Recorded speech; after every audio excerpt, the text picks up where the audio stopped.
Now, before we get into this, we'd like to remind you, please like, share, subscribe. In this one, we're going to look at inflation and some of the underlying inflationary numbers that we continue to see and what's going to, again, make this less transitory than I think the market perceives, or, let's just say the central bankers want it to be. Let's put it that way.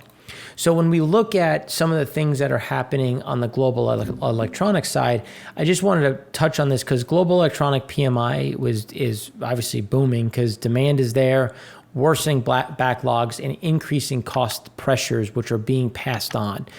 So we keep having this backlog and it keeps expanding because, and again, think to what has currently happened. We went from under 20 weeks or 19 weeks of delivery. Now we're north at 20 at about 20.3. And it's just the delivery times keep getting longer and longer. So if you were concerned as a potential customer or a client, you're going to rush and try to purchase different things. And just some anecdotal stories on it, which tie to this. My parents had to buy a new refrigerator. And they picked out the one that they wanted, and they were like, all right, how long will it take? And the guy goes, 4 to 6 months. And they're like, I'm sorry, 4 to 6 months? And they're like, yeah, well, there's 8 that are available on the dock, but so far we've only sold 2 of those. And if someone like Best Buy is able to sell 5, they'll get preferential treatment. Then we'll have to wait for the next shipment. And, carrying that forward, my father-in-law is developing and building 24 homes in Massachusetts, and for, obviously building 24 homes, trying to buy in bulk. And the guy said that it'll take 9 months to get the appliances for those homes, just to give you an idea. Or I shouldn't say that. He can guarantee that you'll have all your appliances in 9 months.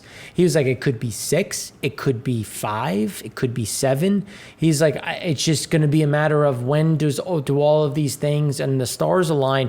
So that's keeping that demand there, which is, again, increasing the backlog, because people are panicking because they're like, all right, well, I know I have this backlog. How do I close that? Which is, again, keeping this global electronics PMI well bid and just going to keep it very strong from not only just the good side of demand and price, but also from delayed delivery times and all these other issues that continue, which is why when we look at those chips now over that 20-week mark with the gap and Masaryk shares just rose today, 4.6% as China is now closed the Ningbo port, sparking again issues of congestion, longer wait times, and robust peak season equipment shortages, port congestion, and the impact of coronavirus on the supply chain are really, again, those are what's continuing to become the bigger and bigger problem.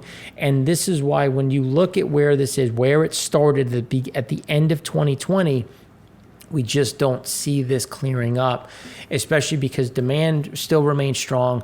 You have that backlog, and it's just, this is, again, going to push us into a 2022 problem. But when you look at supply chain, so obviously the supply chain is going to keep prices elevated. But when we look at what the inflation numbers were, and we'll talk about that in a minute, you have to look at what have home prices done and where is rent inflation.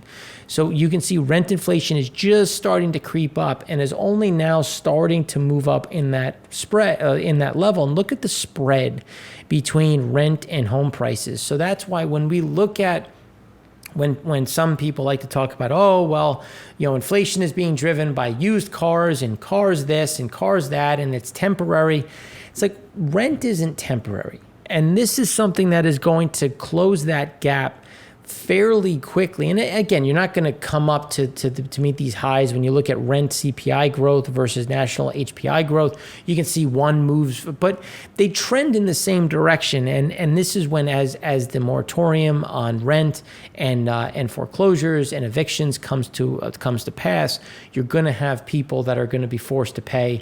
And that's when you're going to see some of those movements, which is why U.S. home price and owner's equivalent rent are, when you look at where Case-Shiller is and where the U.S. CPI is, it's only just starting to move up.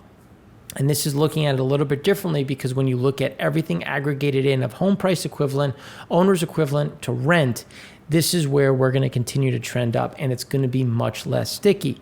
So then when we look at what did July CPI inflation show us? So 5.4% year over year, which was above the estimate of 5.3%. Month over month was 0.5%. in prior months. Core was down to 4.3%, which was 0.3% month over month, 4.5% in the prior month. So when you look at just where things sit, so if you look at this white bar at the top, so if you look at this white bar chart, we have now experienced 14 months of price increases. So 14 months. So if you want to, and given there was deflation, you can see that deflation. So there's a certain amount of just getting back to normal, but 14 months of price increases. And when do you say it's not transitory? Is it 24 months? Is it 36 months? Is it 48 months? Like at what point are we just in an inflationary cycle when we look at the offshore supply chain, the issues that when we talk about housing, when we talk about the shortage of containers and prices? So this is where and we've been saying it for weeks now. It's not that we're going to continue to clip at 0.8, 1% month over month. It's just we're not going to come down because there's a lot of stickiness in this price because of rent, because of some of these other reopening and demand situations, and just how bad the supply chain is or how stressed that supply chain is. You continue to see some of these pressure points. And then when you look at the year over year, we never went into a deflationary situation for US CPI. It got better. It came down, but it never really improved outside of the fact that we've always been in this inflationary backdrop. But now, what about reopening contribution? So when we look at July, everyone keeps talking about, oh, well, you're going to get some of this adjustment. Well, in July, a lot of those used car, rental cars, insurances, lodging, airfare, some of this started to normalize, especially month over month. But yet we still have these other components that remain elevated, keeping us growing, keeping us moving in the wrong direction.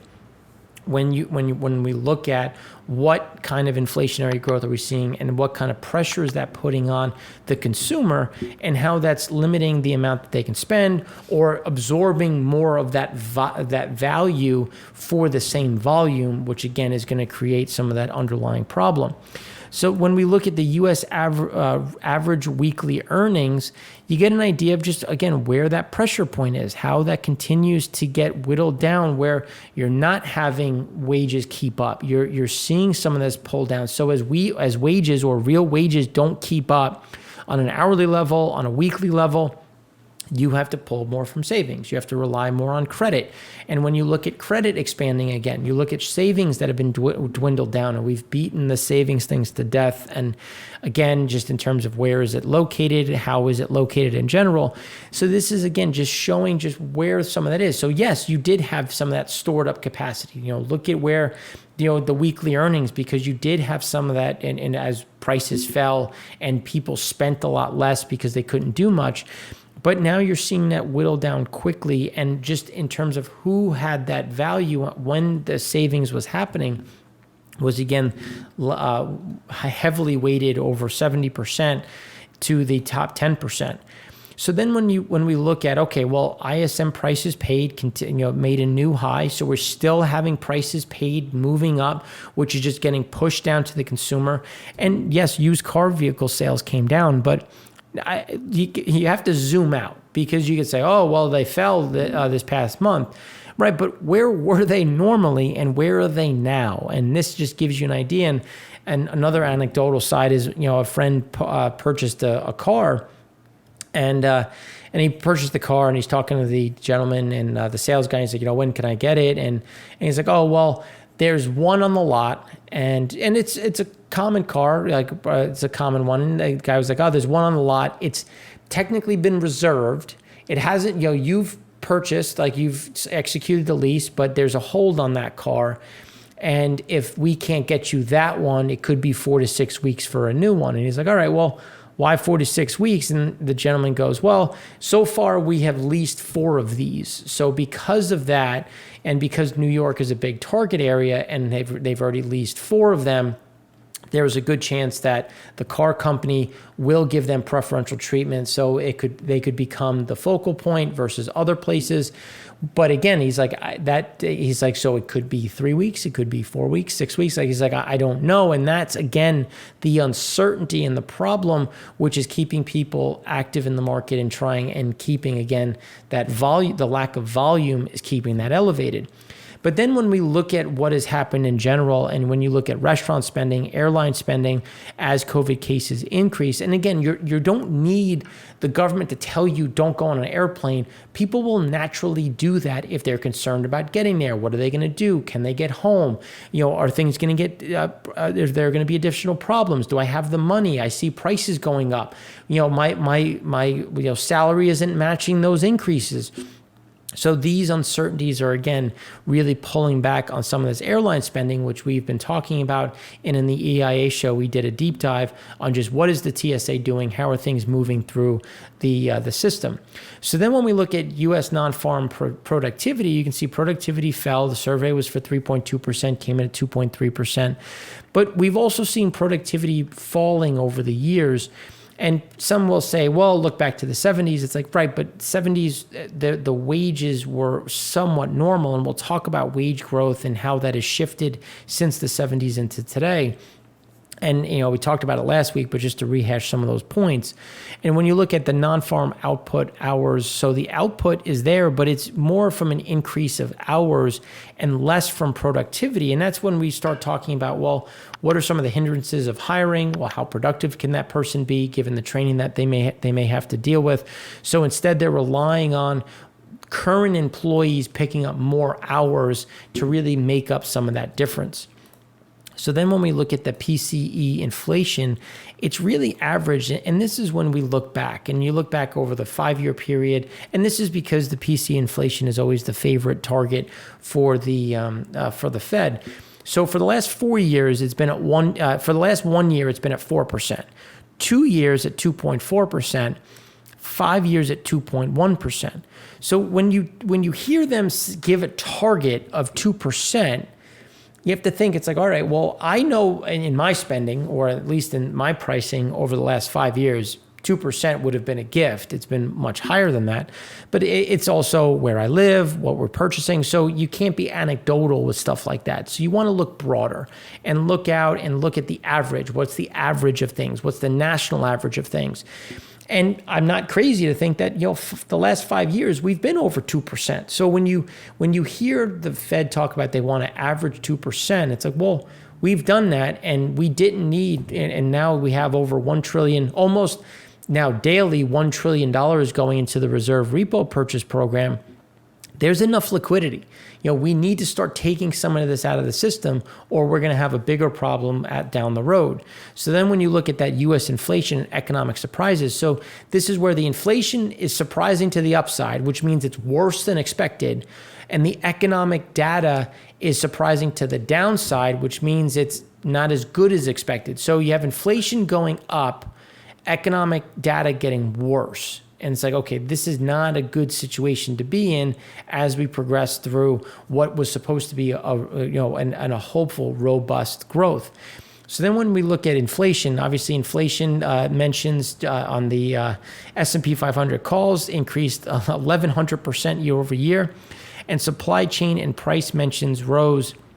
You can see clearly many times we had mentions of supply chain and labor as key issues for not only hiring, but also price increases and just what the issues are. And we can see that because the JOLTS data is telling me that there is more than enough jobs available, but yet labor is still tough. And it comes down to what can you pay, who wants to work, when do people actually come back into the labor force, which is when we start looking at U.S. inflation leading indicators. So the leading indicators, right now, when you look at core CPI year over year at 4.5%, the leading indicators are still pointing higher. So not to say that again, CPI has to go to 7%, but when you look at the leading indicators, there's a lot of reasons why it's not going to come down to these levels, and instead it's just going to stay elevated, keeping some of those pressure points, which is why when you look at small businesses, so small business prices, they're coming to a point where the consumer's rejecting.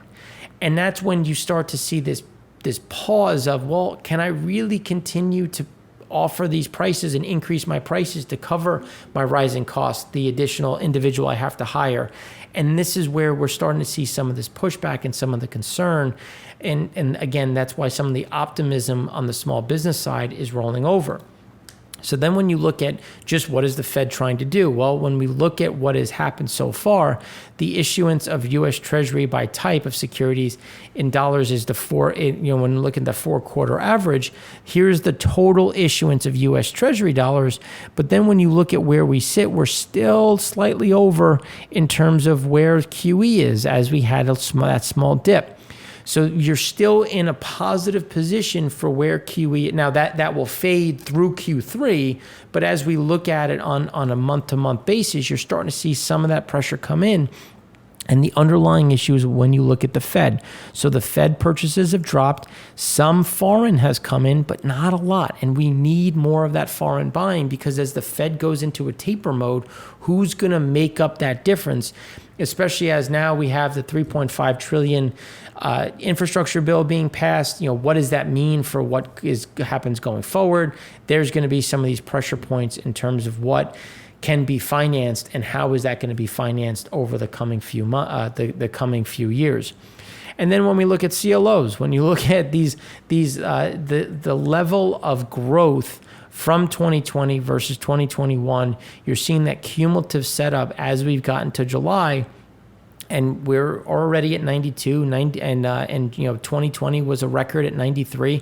So we're going to see these annual issuance. So if we continue on this trend, we'll be at 130 new CLO issuance versus where we were last year. So just gives you an idea just how elevated things are, and as people are trying to take advantage of this new this easy money.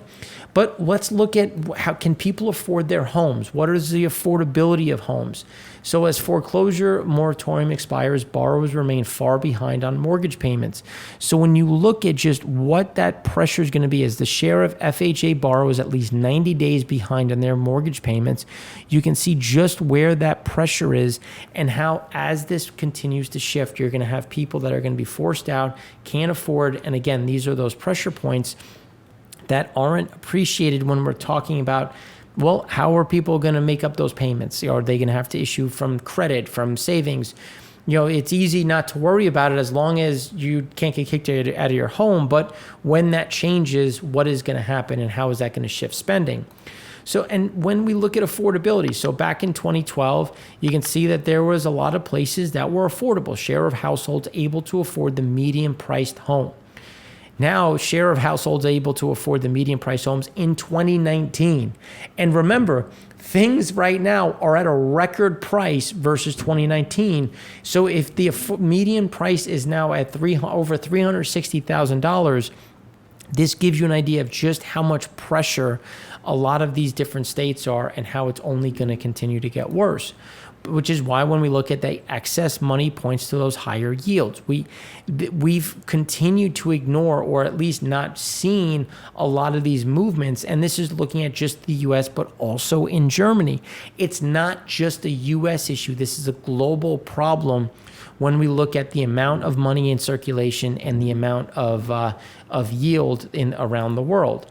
So then when we look at the measure of supply and demand for consumer loans, you can see that banks are desperate to try to get this money back into the system and back into the market.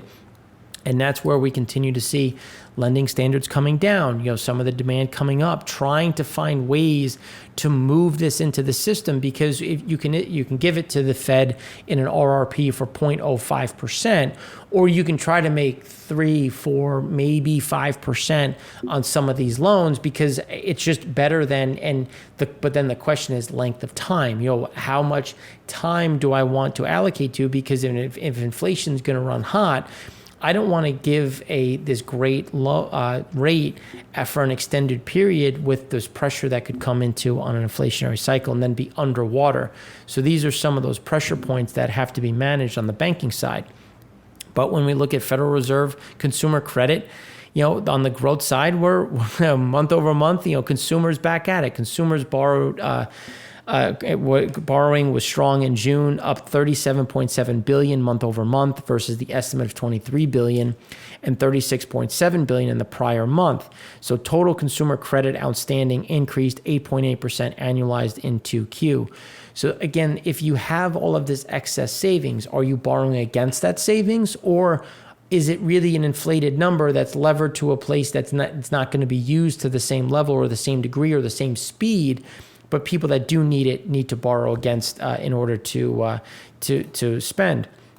So then when we look at the issuance of commercial real estate, collateralized loan obligations continuing to go high. Again, CLOs going up, guys trying to find bank loans and bridge loans and places to attempt to find some sort of money given where things are in the cycle of the commercial side. But when we look at it, the borrowing for mortgages, it remains at the highest level. So as we look at that next incremental buyers, we look at that next pressure point. Okay, well, who's borrowing if all of these 760 or better have already been absorbed and purchased their homes? Are you willing to go down to the 720, 759, 620? Again, seeing the degradation of the borrower, and maybe they want that because they can charge a higher rate. Again, these are some of the problems that we have on the next leg of that housing boom. And speaking of which, when we look at, again, how is the retailer, the non-revolving consumer credit continues to go up, but revolving consumer credit made that big spike higher, which again leads to how are people financing their everyday life if there's so much savings out there. Why is there so much credit coming into the market? And this gives you an idea of the total debt balance and its composition, where you can see the mortgage continues to creep higher. Student loans remain a big piece of it, but when we look at auto loans, some of these things, the mortgage continues to creep up, and we're going to see that shift higher again because this is only, when we look at 2Q into Q3, that pressure point continues to point higher, which again is leading to some of these pressure points, leading to some of these problems when we look at where is inflation going, how are consumers going to manage it. And there's a lot of uncertainty as this inflationary pressure continues to remain in the system and making this, again, less and less transitory and more permanent as we go through not only just the end of 2021, but also into 2022.